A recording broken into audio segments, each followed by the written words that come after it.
Hello. So I'm going to talk to you with words about words. And I'm going to speak with you about the impact language has and how you can use it, and the positive and negative impacts of it. And I'm going to go through a few examples, hopefully entertain you a little bit.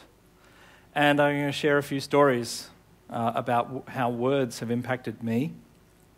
And the first thing I want you to know, and if there is one thing that you can take away from my talk, it is that the world occurs in language. You may think it occurs in your head. You may think it occurs out there. But I'm here to tell you that the world occurs, at least to human beings, in language. And there are a couple of different kinds of language that we use. There is the spoken language that I'm using with you right now, and then there is the physical language that I use when I express myself with my hands, and then there is the emotional language, the immediate reaction that you can see in somebody's face if you bother to listen and look. And I think the greatest achievement and the greatest thing that sets us apart as a species is our ability to use language. And I think recorded language is amazing, whether it's written or recorded in video or whatever method, because you can actually take an idea and it can outlive you. And I think we don't pay enough attention to that and how impressive a feat that is and what it's allowed us to do. So I'm a half Chinese Australian who's lived all the way around the world. I was actually conceived in Taiwan, and I have an almost irremovable gold sticker on my body somewhere. They're really just impossible to peel off, those little made in Taiwan labels. And I was actually born in Melbourne, but I grew up in two cultures. I actually speak Mandarin and English, and it gave me an interesting insight into the world. One of the first things that I learned about language is that when you don't conform, you can get punished. At the time I grew up in Australia, there was a lot of racism, especially against Asians.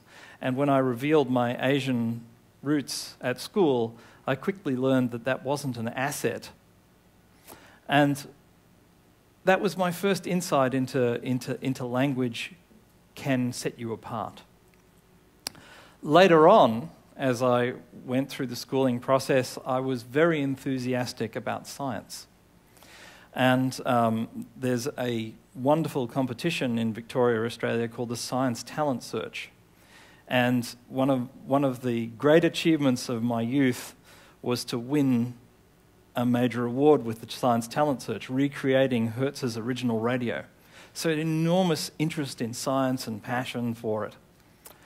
And one day, I was in our computer lab, such as it was at the time, and I was a relatively sensitive young thing. I was more geeky and more interested in technology than I am today. Even though I have that interest, back then there is no way I could have stood in front of you. I would have been way too shy. And I remember distinctly, I was playing with a calculator that I'd gotten. And I had a calculator back then, which was, there weren't that many around. And the computer science teacher came up behind me, slapped his hand down on the desk really hard, scared the wits out of me. And he said, "Bill Liao, you will never amount to anything." And he meant it. And I can tell you, in that moment, I really believed him. I mean, here is this very authoritative figure, someone who I'd previously respected. He was having an off day, obviously, but the message got into me. I really felt that I wouldn't amount to anything at that moment. And it took me a long time to overcome that. So the next year I dropped out of high school and I took whatever work I could get. Being interested in computers, that wasn't too bad. I got into the computer industry, but for the next 10 years, I basically didn't succeed at anything in particular. I, in fact, ended up at the age of 27, I was the service engineer for a fairly large computer company. And I can trace all of that history back to that one moment where that little bit of language was used and it crushed my soul. And rebelling against that took more language. So at the age of 27, I had a dissatisfaction. I had had a miracle, by the way. I had married a very intelligent and beautiful woman, Kerry, my wife. And that was a miracle. The fact that the geeky guy with the thick glasses and no social skills could actually land the beautiful blonde goddess with a high IQ, trust me, it was a miracle. And we had our first child on the way, and neither of us knew what to do. Now, Kerry is quite scholarly. She ran a scholarship at one of the top girls' schools in Melbourne, and then she got a scholarship to Melbourne University, and very, very smart academically. And I'm a high school dropout, and we're trying to work out together, what are we going to do with our kids? Because we've got one on the way. And we were both working for the same company, and my boss at the time, Peter Ball, took us aside and said, listen, I did this personal development stuff, and I think you should do it too, because they have a really interesting take on language, and it's really interesting to look at that as a way of understanding the world. I thought, okay, cool, let's do it. So we went and did this funny course. At the end of the course, Kerry came out going, that was a load of rubbish. And I came out going, yes, I have the answer. Now, there's only one thing I really remember about that course. It's a really useful piece of language, though. They had a definition for integrity, which I've since modified a bit to suit me, which is integrity is giving your word to something and then honouring it. Now, if the world occurs in language and you give your word to something, that's one thing, that's like one step, and it might feel really good. But if you really want to achieve something, you have to honour what you just said. And honouring your word is an ongoing investigation for me into exactly how far you can take that. But when I came out of that course, I was sort of fired up, and then it all sort of died down. Now, my wife, while she didn't like the course initially, she certainly liked the community and the interesting people that she was meeting.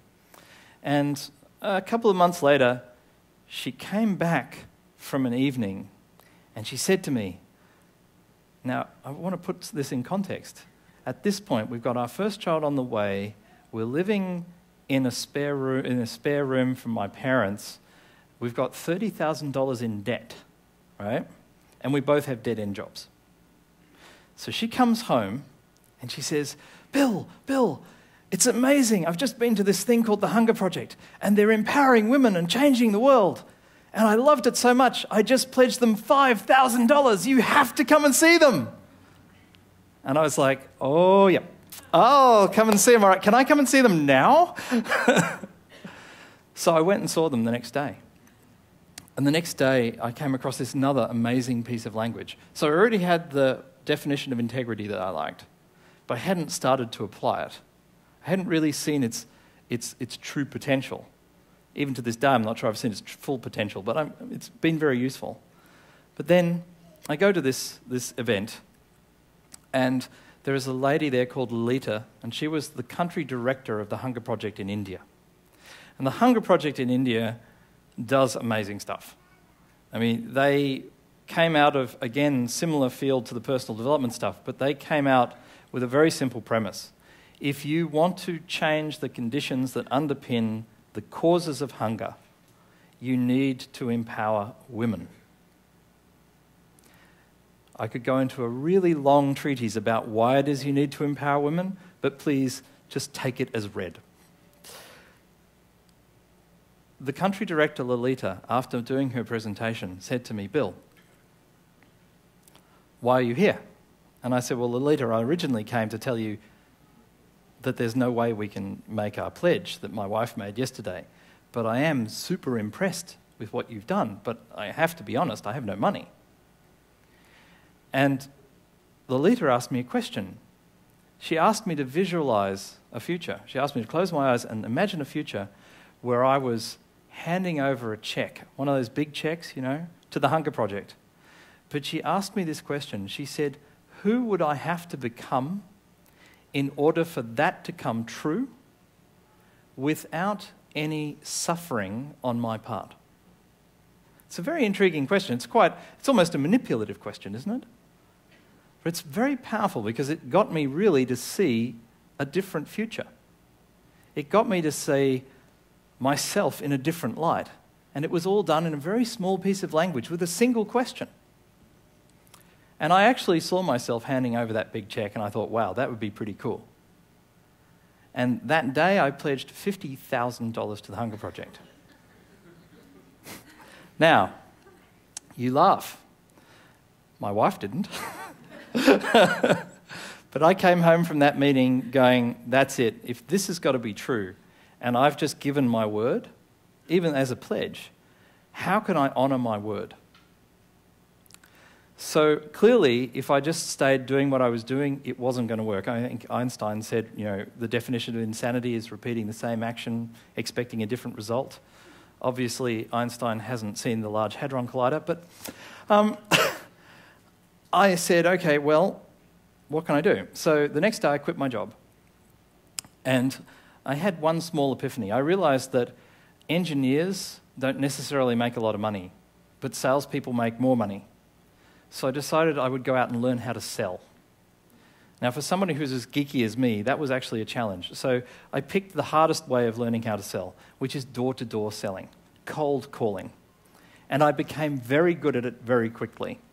And then I realised, I had my second epiphany, that if I, as a geeky nerd, could learn how to be a good sales guy, there must be other geeky nerds out there who would like to learn and who could make their companies more money if they did. So I founded my first business, which was a training business to teach geeks how to sell.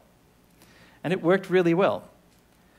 When I stepped out of that meeting with Lolita, I pledged to myself that I would actually myself become a millionaire by the time I was 30. I was 27 at the time. I massively missed the deadline. It took me until I was 31.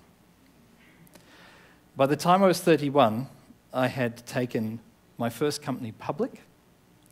I had created my own charitable foundation, and I was well on the way to taking my second company public. I cut the Hunger Project a check for $100,000. Actually, when I turned 29, I hadn't made my million yet. And I continued to invest in the Hunger Project, and I still do. All of these little things occurred because I changed language that I was using. And not in a kind of rote way. You know, I didn't say to myself every day, you will succeed in the mirror, right? That just doesn't work. But what I became very careful about was what I would say and how I would honour what I said. And this has rolled through to a lot of things in my life. You know, everything that I could count as success has come from taking a particular stand in language and then acting on it. But I learned other things about language. I got very interested in the brain and how the brain works. And I had a friend who had a functional MRI machine, which is really cool. And that shows you the parts of the brain that light up when things happen. And we did some experiments just to see if we could change people's brain activity with simple questions. And we discovered that there is a lot of self-talk going on in the world. There's a lot of language that isn't being articulated. And by doing some surveys, we also discovered that a lot of that language isn't very positive.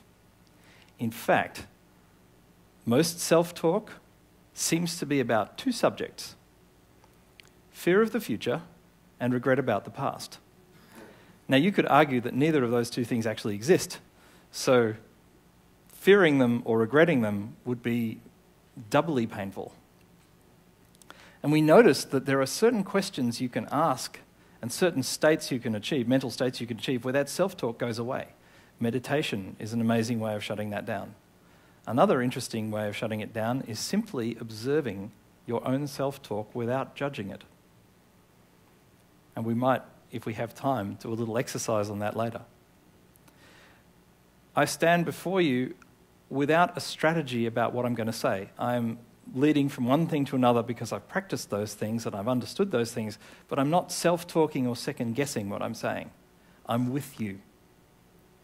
It's an interesting use of language because a lot of the time we aren't with our interlocutor.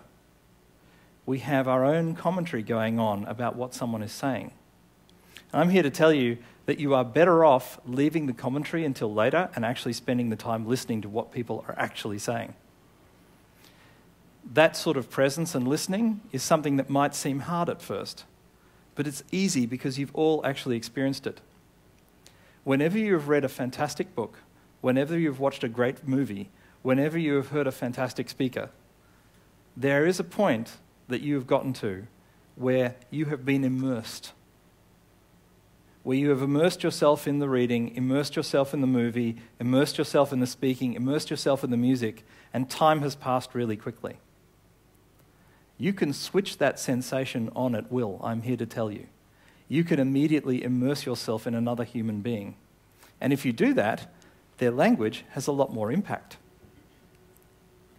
Now, when we talk about the impact that language has if it's listened to, and by the way, that last bit was just about listening, let's look at how you design the language. Because we've talked about honouring your word, but first you have to give your word to something. Now, I've noticed that the more powerfully you give your word to something, the more impact it has.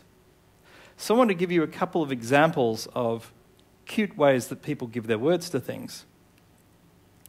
The first one is from my friends at Global Mindshift. Some of you may have seen this. This is one of my favourite pieces of language. Yo, listen up. This is your home. It's the only one you got. This place is pretty, but you can't live there. You can't even get there. So I repeat, this is your home. It's the only one you got. Cherish it, protect it. It's the only one you're going to get. These guys, they're your neighbors. They ain't going away. They ain't leaving. You have to get along with them. So you have to learn to share. You have to get along. You have to learn to get along because they are your neighbors. They're not going away. Okay, all this stuff, the animals, the waters, the sky, the ground, the bugs, the fish, the tacos, the people, they're all connected. Everything is connected. They all depend on one another. If you ignore that, you're doomed. Repeat, doomed. Okay, so listen up. It's all one. Not two worlds, not three, one. Just one. So get it in gear. Remember, all is one. Okay? Hit it. Now, humour, in my view, is one of the most powerful linguistic and language tools there is. There's nothing more likely to spread than a message that has some humour. Now, that's a very serious message, but delivered in a very delightful way. So if you're going to create something that spreads or that has some oomph, that's going to actually be a movement or a company or anything significant, if you're going to change the world, humour, along with honouring your word, is an amazing set of tools. Now, you can use humour for very complex things. How many people understand carbon offset credits? Anyone? Right? One there, and virtually no one else, right? And that's no surprise because it's really hard to understand. Does anyone understand how they could be bad? No? Great. Let's have a look at how carbon offset credits could be bad. Again, with simple language. See that old couple there? Yeah, if they come over... Beth, get ready. I don't know, they're not coming this way. Oh, I see.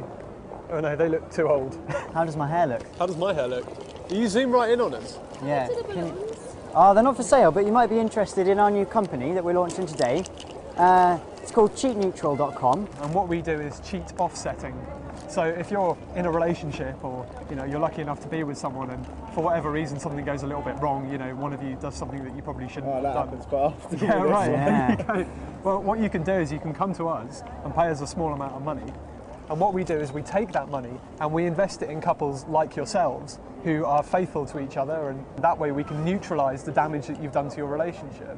Do you think that you might want to sign up to our website or ever use our services? Well, we can think about it, I suppose.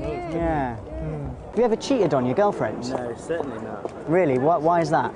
Because it would be wrong. I mean, What about if I said you can pay £2.50 to our new company if you cheat on your girlfriend, and we'll pay someone else to be faithful for you? How about that? A very complex topic, the threat of which can be illustrated with a little bit of humour and some simple language.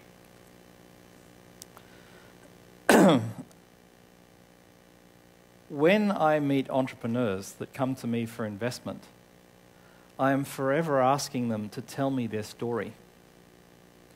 Because if I read another investment proposal that begins with the words, company name is a blah, blah, blah, blah, blah, blah, blah, blah, blah, that does blah, blah, blah, for blah, blah, blah, and will be profitable by blah, blah, I will go mad. I think there is actually a consultant somewhere who actually has a template of these, investment proposals, and he's secretly bombarding me with them through different channels to drive me insane. Everything you do, you want to try and get a story into it so that it can spread. We all talk about viral this, viral that. The reality is that ideas that are powerfully enough expressed do spread from human being to human being, and they take on a life of their own. And if you're careful in the design, amazing things happen. So I want to talk about a couple of those really quickly. One is We Forest, which is one of my charities that is basically looking at how can you geoengineer the planet to end anthropogenic warming. So geoengineering is a very scary thing. And so we wanted to try and find out a way of doing geoengineering in as natural a way as possible. And I can tell you, I was looking, when I joined the environmental movement as a diplomat for St Kitts, I was requested by a Prime Minister to actually become a representative. I went to Copenhagen and all I heard was depressing language. And I can tell you, from all the numbers that I've seen, it is way too late for pessimism. Pessimism alone will not get us out of our environmental difficulties. So I wanted to find an optimistic way of approaching the environment and approaching the problems that we have. And in as natural a way as possible, but on a big scale. And I did a lot of research. And actually, I'll tell you another little piece of language. When I was doing my research, we homeschool our kids.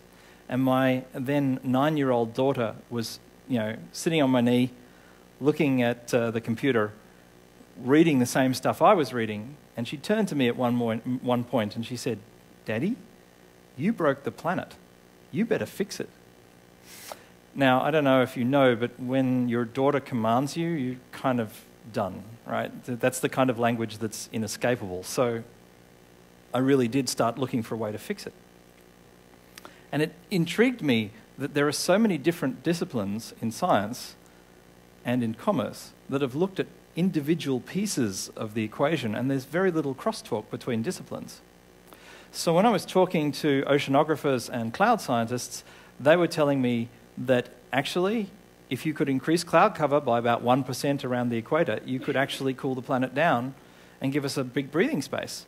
And they were all talking about geoengineering with giant ships and fountains into the sky and really big, heavy engineering.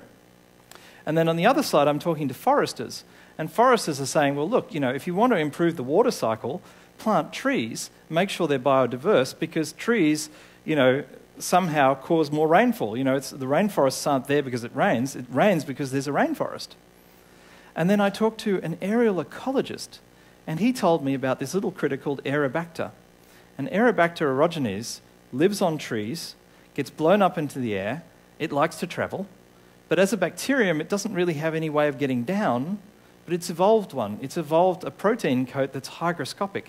So when it wants to come down, it starts gathering moisture from the air, forms a cloud, and then a droplet, and then it rains back down. And that's how it travels. And when you add those three together, you actually have a system. You can actually look at forestry and you can say, well, if I can create enough diverse, lasting forest, I can improve the amount of bacteria in the air and therefore should be able to increase cloud cover. And as a geoengineering experiment, we've kind of done it before because we used to have about 1 trillion trees on the planet and we've already chopped 600 billion down. So if we start putting them back on the barren land there's a lot of, maybe we could actually start to reverse this. So that's what we did. We said, let's not wait for the experiment in the other direction to complete. Let's try and start mitigating that now. And so our plan is actually to plant trillions of seedlings, not just millions. And our plan is to end up with billions of trees. But we thought about, with my background in the Hunger Project, we thought, well, can we create some messages and some ideas around this, some language around this that would make it sustainable? And we realized that if you can get village women in areas where there's degraded land to learn permaculture, which is an integrated system of farming that doesn't require oil and inputs, it's quite organic, and you can teach them permaculture forestry, you can get them to plant trees that will actually give them income, not in terms of timber, but in terms of food, medicines, forage, all sorts of other things. So you can create an integrated forest where the people and the forest are integrated together, and they'll tend to defend that. And we've partnered with all sorts of different organisations that are doing exactly that. And there are some other people who've had the idea as well. There's a guy called Ville Schmitz who's actually reforested a huge area of Borneo to help orangutans have a reserve. And guess what? Wherever he has measured the climate, where he has reforested, rainfall goes up, cloud cover goes up, automatically. It's delightful. So we created all this language around this, and then we said, now how do we get this funded? How can we get people to pay for these trees? And we looked around at the world, the corporates of the world, and we approached companies like Deloitte's, like Smart Mercedes, like Delifrance, and we started to create campaigns in language that allowed them to plant trees and make money at the same time. Our most successful campaign is one where you bundle stuff, to save your customer acquisition cost. And we decided instead of bundling a free product, we would bundle a free tree. We call it buy two, get one tree. It works. Lo and behold, you can create an end-to-end system for replanting trees and empowering local women, all with pieces of language. The next one I want to tell you about is Coder Dojo. So this young kid comes up to me for investment. His name is James Whelton. He was 18 at the time. Fantastic, brilliant programmer. And I liked his company and I helped him get money for his company. But then he told me, I asked him, well, where did you learn to program? And he said, well, I had to learn at home in my bedroom. But then I won a web award and my whole school went out on the speakers at my school, so I formed a computer club at school. And guess what? Lots of kids came and they wanted to learn programming. Now, I'm a homeschooler, so that doesn't mean that I like the school environment, but I thought, wow, that's something really interesting. So I said, how about now that you've finished school, how about we try and get that happening outside of school? And he said, yes. So we co-founded this thing, and at first we thought, it would be like a programming club on Saturdays, weekend programming club, something like that. And that didn't sound really interesting. So then we thought, well, maybe it was just like a programming camp or a coding camp. And after a lot of iterations, we got the language really crisp. And we called it Coder, for programming, Dojo, which is where you learn martial arts. It's a temple of learning. So you have coderdojo.com. And we looked at that and we said, okay, but we need some sort of structure, some sort of rule set. What are the most important things? What are the rules to remember? And we being iterative software developers as well, we iterated on all our rules and we tried to test them out, and we finally came down to one rule: above all, be cool. Now that doesn't sound like a very effective rule, but let me tell you, as a prescriptive rule, I've never seen bad behavior end so fast as when it was labeled uncool. Even by someone who is not an arbiter of cool. The very risk that you might be doing something uncool is enough to end the bad behavior. But moreover, it gave kids an interest. And it's amazing how much kids can learn without formal instruction. I just want to show you a little bit of video here from a brilliant guy called Sugata Mitra, who created a learning environment where you just give kids a computer, and he was testing how much you could teach a kid without any teachers. I wanted to test the limits. The first experiment I did out of Newcastle was actually done in India, and I set myself an impossible target. Can Tamil-speaking 12-year-old children in a South Indian village teach themselves biotechnology in English on their own? And I thought, I'll test them, they'll get a 0, I'll give them material, I'll come back and test them, they'll get another 0, I'll go back and say, yes, we need teachers for certain things. I called in 26 children, they all came in there, I told them, look, there's some really difficult stuff on this computer, I wouldn't be surprised if you didn't understand anything.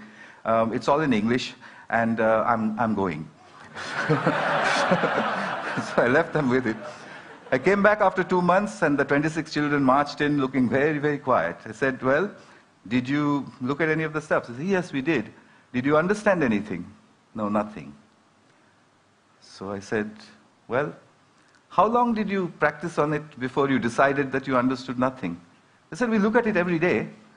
So I said, for 2 months you were looking at stuff you didn't understand. So a 12-year-old girl raises her hand and says, literally, apart from the fact that improper replication of the DNA molecule causes genetic disease, we've understood nothing else.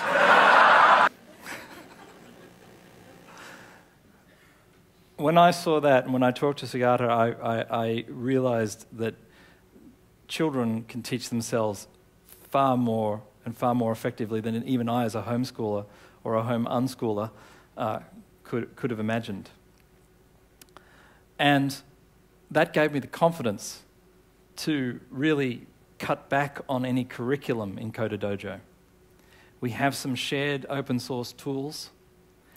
We don't raise any funding. All of our locations are donated. All the mentors that actually work at the dojos donate their time. I donate my time. If you want to see me on a Saturday, I will be at Coder Dojo Cork at the National Software Centre every Saturday. Well, last Saturday was 96 kids. It was bedlam. But this set of language, this simple brand, Coder Dojo, the simple rule, and the confidence of letting the kids do it themselves has gone crazy. The second dojo we ever had in Cork, which was the second dojo in the whole world, this young kid called Harry Moran came up, and he was there with his mam, and he said, I want to learn how to program. And we said, sure, take a seat. You know, here's a couple of quick things you can learn, kick yourself off. And his mam came to me and she proclaimed very proudly, I limit his computer time, his screen time, to 20 minutes a week. That's all screen time, games, television, computer, everything. Now, Harry, I don't think, was thriving in that environment. 4 sessions later, he was the youngest app developer in Apple's history to commercially launch an app. His app, PizzaBot, went to #1 in the Irish App Store overnight, and to this day it is sharing #2 spot with the FIFA World Cup app. 4 sessions. Now, he had only had 20 minutes of screen time a week. By his own admission, up until then, he couldn't remember last week what he'd gotten to do this week. And he had to start over and over again. But by being given the freedom just to go for it, he has created an enormous sense of confidence and actual productivity in the real world. Now, while I'm not academically bent myself, it's interesting to note, though, that his school principal took him aside and said, Harry, we're very concerned that you're doing all these TV interviews and radio interviews and you're not getting around to your schoolwork as much. And so his mother came to him and said, listen, there's some sort of prize you get for getting 100% in all subjects every week that they hand out in the class. Why don't you study really hard and get that prize? And then no one's going to bother you about the time you take off. So the next week, Harry got straight A's, and the week after, and the week after, and the week after, and he continues to this day to get 100% on all those topics. Because he's well motivated to do so, because he just wants them out of his hair. In the meantime, he's released PizzaBot seasonings for Christmas and will continue to update his game and software. But it all came out of a very small shift in language. It all came out of a small sense of organisation which got other people thinking. The fact that I turn up at one dojo once a week is not the thing that's keeping this alive. It's that it's a great idea that's been articulated well enough that other people get on board. Now, everybody has a great idea. I mean, everybody. I haven't yet met anybody who didn't have at least one great idea. Very few people communicate that idea in any meaningful way. Fewer still communicate that idea with excellence, iterated until it's really punchy and a bit funny. Fewer still honour that idea, that word that they've given. They don't articulate those words and then they don't honour them. They don't take actions. And that's a tragedy, because I honestly know that anyone, any human being, can work on any problem of any size, provided they can create a sufficient articulation, share it well, and honour their word. And I'd love to open up now to some questions, because I'd like to leave you with that thought, and then maybe if you have your own ideas, we could workshop that a little bit, or we could comment on those things, or we could have you share. One in the front here. To what degree does it require enlisting the help of professionals in the area of, of communication, of visualization? Well, personally speaking, I love that old joke. I don't hire experts because of the definition. The definition of expert being X as in past it and spurt as in drip under pressure. But to take your question more seriously, I think that if you are a subject matter expert, then you can contribute. But I also see that we have this amazing information resource around us now. There's just access to people all over. And so I don't think the term professional is necessary except in certain fields. I would very much like, if I was, I gave up flying years ago because of the environmental stuff, but if I was to board a plane again, I would very much like the engineer that works on the engines to both be professional and pessimistic. The last thing I want is an amateur optimist working on the engines of a jet that I'm flying in. So to some degree, professionalism is needed, but far lesser degree, I suspect, than most people think. Certainly in the Coder Dojo, it's nice to have the mentors there who are competent programmers. But my programming skills atrophied a fair while ago. I mean, I can still do it, but it takes me a lot longer. But what I can give kids, which is far more valuable than anything I actually know, is encouragement. If you watch the rest of Sagata's talk, he says that to increase the impact of what he's doing with the kids, he could add one thing only: it's encouragement. And in fact, he has recruited a whole lot of grandmothers to join in these classes of collaborative kids around computers via Skype and encourage them. And the results are enormous, like doubling of their learning ability just by being encouraged by a granny on the other side of the world. He actually calls it the granny cloud. So to answer your question, I think it's nice to have some of that, and for some fields it's essential, but for a lot of this stuff you don't. A lot of the stuff you just need creativity. Bill, you've clearly rejected formal education in many ways. You homeschool, you're talking about self-teaching. So I wonder, could you visualize something? Could you visualize waking up tomorrow morning and you look in the mirror and you become the Minister of Education of Ireland? What would you do? Would you close down all the schools? Would you would you generate new experiments like Coder Dojo? What do you think you would do in that position? Well, it depends on whether I was brave enough to be lynched or not, because let's face it, systems have enormous inertia. Yes, would be my answer. I would repurpose every educator in the country almost immediately. I would completely steer everyone away from the formal curriculums and testing that most people are familiar with from primary school up to secondary school.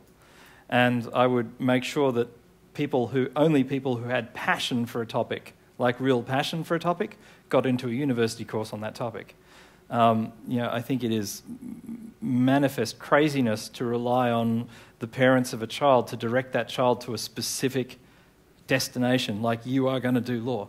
I mean, I got a Chinese dad, right? Can you imagine what he said to me when I dropped out of high school? Right? You know, all those stories you hear about Asian parents, they're true. Right? I had to leave home. I mean, seriously, no joke. So I would repurpose. If I had the chance, I would repurpose. Now, not having the chance, good.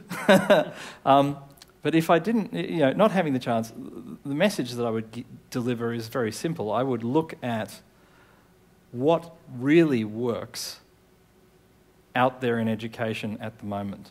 And there are a few really good resources, like the Finnish education system is quite fascinating because they struggle for equality rather than excellence. And you might think, well, that's like dumbing everything down. No, it's not. They have very, very low class participant to educator ratios because they give their teachers lots of assistance. There's never ever a single person in front of a single class. And that's rather clever because you end up with a network of people all working together. Now, in that situation, there would have never been a teacher that could have said to an individual student, you would amount to nothing. Right? That can't happen because there's always somebody else in the room to catch that sort of stuff and to also, relieve the tension or whatever. You had a question? So one there and one there. So one here first. Loved your talk. Oh, thank you. I'm just looking at I do quite a lot of ecology field work just for fun, and trying out new education materials on anything from kindergarten up. And I'm sometimes concerned that kids who have done a lot of computer work don't seem to be using, for example, their noses. And it's this, there are certain limits to the knowledge which you get using just your fingers. And how do we get that balance? Because some of the kids, when you're saying equality, what I love about doing field work with, for example, traveller children in the class, quite often they are the top in field work. They can catch the stickleback, never mind find it. So how do we get that balance? Well, one of the things that we did with Coder Dojo was we made it a universally collaborative experience. So we have resisted making it an online course because one of the things that I remember as a 12-year-old was sitting with my first computer trying desperately to figure stuff out on my own. And I ended up quite introverted and socially difficult from putting so much attention into that.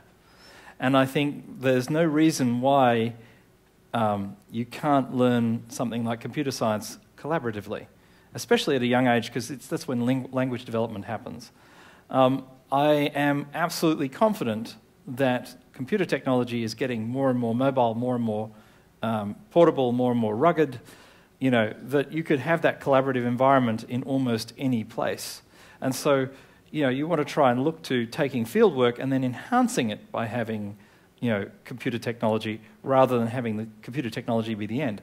But I think it's still even more important for a generation of kids to grow up not as users, but as creators. Right? And we are in danger of losing an entire generation, because when I grew up, if you had a computer, either you could program or it was a really expensive paperweight. That was your only choice. Now, since then, there were computer courses came into schools, but then they all started focusing on applications, Word, Excel, PowerPoint, stuff like that, and programming them just went out completely. And to the point where when we started Coder Dojo, I couldn't find a single programming course in any school in Ireland. And then recently I found a couple, and they're teaching a language called Scratch, which is a great language, but it was invented for 6 to 9-year-olds, and they're teaching it to 16-year-olds. And that's just not right. By 16, you should be way past that. So I think, to answer your question, I think you build an environment and you make that happen. Now, just come back quickly. That's not actually what I mean. I think you have an awful lot of people coming into relatively powerful positions soon who know how to map, how to use computers, even to develop new things, but they don't know enough about the natural environment out there, and they believe just what they've seen on their screens. And this link to their natural and actual instinctive behavior of instinctively understanding and respecting that, well, we are in danger of losing, but we don't have to. It's just that we have to make decisions on it. I'm not quite as pessimistic as you are in terms of the people coming into that. I think human beings are instinctively quite exploratory. So I don't know many nerds who are completely screen-focused who are getting into positions of power. Actually, they used to usually kind of self-deselecting for that by virtue of their social skills. You're far more likely to find people who've been really good on the football field getting into positions of power than people who are good at computers. But maybe it's changing a little. I'm not sure that's too bad a thing either. But what I can say is that with my own children, we live on a farm, and they're very in touch with nature as well as learning to program. And I think part of a balanced environment, you want to be a Renaissance person, you need all of that. You had a question? It seems like at the age of 27 you became particularly ambitious. Just in life, kind of what would you say is your best way of creating goals? Do you like to keep them short term, or is it always long term? Or what's your best advice on creating goals? In my book, shameless plug, I look at a matrix of goals. Because the secret of happiness, in case anyone wants to know, seems to be achieving small goals. All right, that if you want to spend the most time with the most happy chemicals in your brain, it seems to be the best way of doing that is achieving lots and lots of small goals. Small, defined, closed goals. But those small, defined, closed goals, those small, defined, closed goals often don't lead to something unless they're organised by a bigger goal. And so the corollary to that statement is that if you want your problems to disappear, like your personal problems to totally disappear, pick a big enough goal to achieve. If you decide that you want to cure cancer and that is your goal and you're passionate and focused on that, parking tickets just don't seem to have the same sting.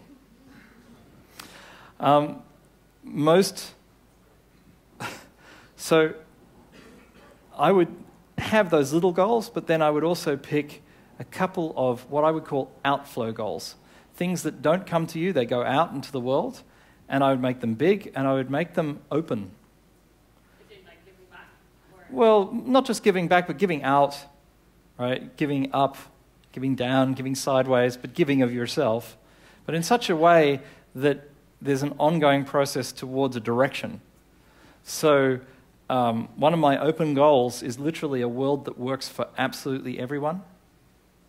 That's an outward goal, and it's an ongoing goal because I don't see a defined endpoint. It's completely open, but it does get me out of bed in the morning.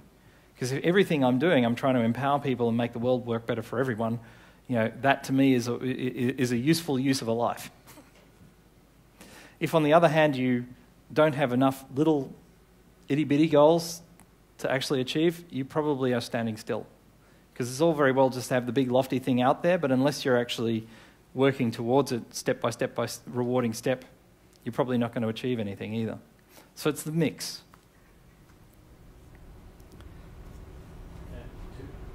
Two quick questions, if I may. First question is, do you have any mentors that you use or that you read? And the second one is, you spoke about the importance of listening, and is there ways that you can recommend that we would improve our listening? Okay, so the first one is, yes, I have lots and lots of mentors. I look to almost any other human being as a mentor because other people have experiences that I don't. And so Once you get past some preconceptions about other people, you find that nearly everyone has something to teach you, and most people have a lot to teach you. And so I don't specifically say, "Oh, you're my mentor," but I like to learn from everyone, and that's best supported by listening. And interestingly, one of the greatest gifts that you can give someone, and the best test of your listening, is to make someone else feel heard. Now, how many people here can tell when someone's not listening? That would be everyone. Come on, you know. Put your hand right up, right? Good. You can tell when somebody's not listening to you, and they're like, well, you know they're not listening. How does it feel to not be listened to? Come on. Sorry? Frustrating. What else? Annoying, angry, upsetting, humiliating. Right. So if you can tell when you're not being listened to, if everyone can tell when they're not being listened to, then it must also be true that when you are not listening, everyone can tell. Right? That has to be true, right? And we also know that when you're not listening, everyone who can tell you're not listening to them is being annoyed. Right? That's a fact. Well, guess what? We spend most of our time not listening. That means we spend most of our time annoying the people around us to some degree. Men in the room, think of all the women in your life, multiply the annoying statement by 50, you're about there. Women in the room, understand that if you can teach your man to listen, firstly it's a miracle. No, you'll have a much better life. And men are relatively easy to train. They're just like puppies. Short, sharp corrections and lots of praise. So if you're a guy and you want to learn to listen, find a woman, get her to train you. I know, I've been in training for years. Yeah, you mentioned gender, which is interesting considering the dominance of men in computer programming. I imagine it's still the same even in young school children. But and that kind of leads to my experience of it being the quality of a message that's difficult. If particularly in sustainability, in the field of sustainability, it's not simple. Matters are complex, interconnected, and everybody just switches off because they just want to know what's the answer, what do I have to do, because of this kind of male domination of business and finance and so on. So they're looking for the one-number solution, the plug-and-play kit, the thing that'll solve the problem, like you say, cloud seeding, whatever it might be. And it's just not that simple. So how would you deal with, resist dumbing down, as you say? How would you... in Ireland, it's one of the most verbal societies, or cultures, you might say. People are used to dealing... It's the number one asset of the country, exactly. Stories. People are used to dealing with complex issues in a verbal format, which is not universally the case. And still, there's this deterioration in the quality of, at a political level, for instance, that kind of analysis. It's very flawed. Yep. So how do you get complex and unpalatable issues across? Art. That's it. The answer is art. Art and humour. That's your only tools. Now, it may take an enormous amount of work. I believe when Einstein came to America for the first time, he was asked by a journalist, Professor Einstein, I know you have a 3-day lecture coming up on general and special relativity, but I, as a journalist, don't have time for a 3-day lecture. Could you possibly give me that lecture in 3 hours? And Einstein replied, oh, I'm so sorry. It's taken me the best part of 10 years to condense it down to 3 days. If I were to do it in 3 hours, it might take me the rest of my life. And he's kind of right. The more complex the issue, the more effort has to go into simplifying it and storifying it and turning it into an interesting and pithy, replicable piece of information. Mind you, a lot of things that are supposedly complicated yield to a simple explanation as soon as you pull the jargon out. And I see a lot of people who say, oh, this is really, really complicated, but refuse to talk in anything other than the jargon of their industry or the jargon of their speciality. And most times that indicates to me that they're being a little lazy. They're not taking the extra time to make either the jargon itself interesting or to actually take the jargon out and use, represents it for a reading age of 7. One of the best tools that you can have for that, there's a little site, I don't have the actual web address, but there's this version of English called Globish. It's used by Voice of America and a lot of the radio stations to transmit English language programs to places where the English dialect is insufficient to understand a more general English dialect like Irish English, American English, English, whatever, Scottish English, even worse. I'm quarter Scottish, I can say that. And there is a test. You can actually go online and you can actually take your document and you can paste it into this website and it will flag in red everything that is not a Globish word. And when we went to refine Reforest's mission statement, our tagline, we had quite a complex line of, I forget what it was, but it was something like, mitigating anthropogenic warming or some, it wasn't quite that bad, but it was close. And we kept putting this thing into the Globish thing, right? Iterating it, trying to get it simpler and still pass the Globish test, but still saying all the things we wanted to say. And we ended up with the tagline, making Earth cooler. The cool thing is a theme. But generally speaking, it got across all the things that we wanted, all the ideas and feelings and all of the thoughts and the whole thing about an anthropogenic solution to an anthropogenic problem, all in 3 words that actually anyone could understand who would understand Globish. So I think that's also an interesting and useful test, is to put it through the Globish machine and see whether it comes out simplified. Up the back? I'm just curious. Wait for the mic. I think they want to tape stuff. And as a parent, you were saying the importance of language and you went back to your school days to explain where it's come from you from. Given the fact that most parents probably struggle with getting their children to listen to them, would you have any kind of tools or thoughts in terms of how you get your children to listen at the same time, making sure that the language you use is encouraging? I think that the top tip I have for that was told to me by someone much wiser than me. They said, speak to your children as if you're speaking to a stranger. Now that sounds terrible, but actually you say more terrible things to your family than you would ever say to a stranger. And if you simply treat your kids with the same amount of courtesy that you would treat a complete stranger, pretty much you're okay, especially in Ireland where you tend to treat strangers well. One more up the back. I don't know how we're for time or... Yeah, we should finish up. So how about that's the last question? Okay, well, thank you very much for your talk. It was really excellent. I love hearing that. You said that you don't fly anymore. You were seriously suggesting that, we all stop flying and the world would be a better place as a result. No, not at all. I'm not suggesting that we stop flying. There are people who would argue that flying is a bad thing for a number of things, spread of viruses, all sorts of other stuff. But I just looked at my own personal carbon footprint. And with 3 million frequent flyer miles, I can tell you that flying was the #1 thing in my carbon footprint. And so I took a personal decision to give up one thing that would reduce my carbon footprint to the maximum degree.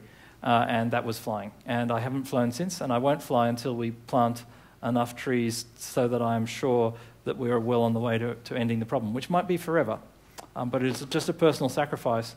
And I made it ahead of the climate conference because walking into a room full of environmentalists as a rabid capitalist, I needed a good story to tell. Hopefully it won't take 1 trillion trees. I did. I took a 80,000-ton freighter to the US last time I went there. And my fractional use of the vehicle used up just about that much fuel oil to get me from here to New Jersey. So it was actually a very carbon light trip for me. Sorry. Well, whatever about people generally not listening, I think you've had us all enthralled tonight, Bill. So I'd just like to ask you all to join me in thanking Bill Liao for a wonderful evening.